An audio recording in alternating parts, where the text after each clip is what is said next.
There is new evidence that a prison escape in northern New York, may have been an inside job. Convicted killers David Sweat and Richard Matt are still on the run. Sources tell CBS News that police are questioning a prison employee named Joyce Mitchell. And the New York Daily News reports on how she may have helped the two murderers escape. It says Mitchell is a supervisor in the prison tailor shop where the two men worked.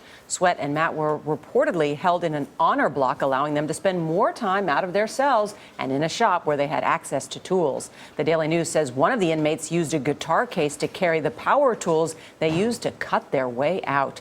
Don Dahler is outside the prison in Dannemora, New York, with the latest on the search and investigation. Don, good morning.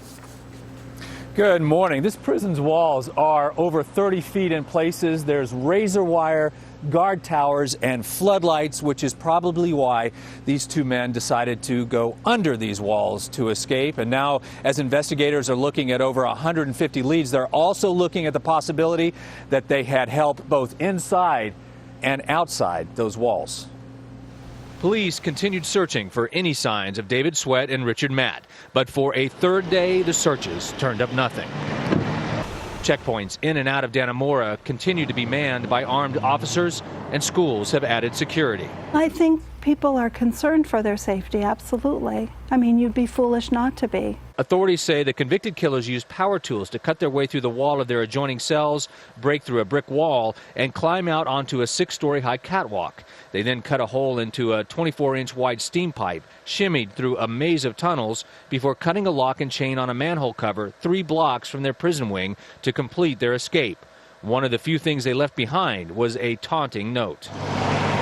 Contractors have been working at the 150-year-old prison, and investigators believe that may be how the two men acquired the power tools. A law enforcement source tells CBS News that a woman who was working at the prison is being questioned. The fugitives have been described as extremely dangerous. 48-year-old Richard Matt kidnapped, killed, and dismembered his boss in 1997.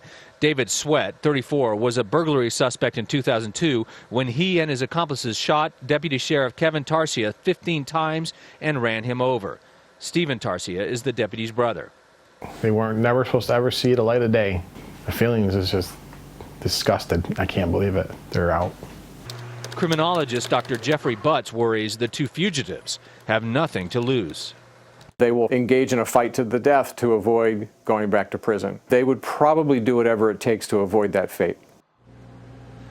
Law enforcement tells CBS News that Matt and Sweat spent a lot of time together inside the prison, even taking their meals. And now investigators are interviewing civilian employees, contract workers, as well as the men's acquaintances. They're also poring over the prison's records, their phone records, as well as their visitor logs. Gail. All right, Don, thank you.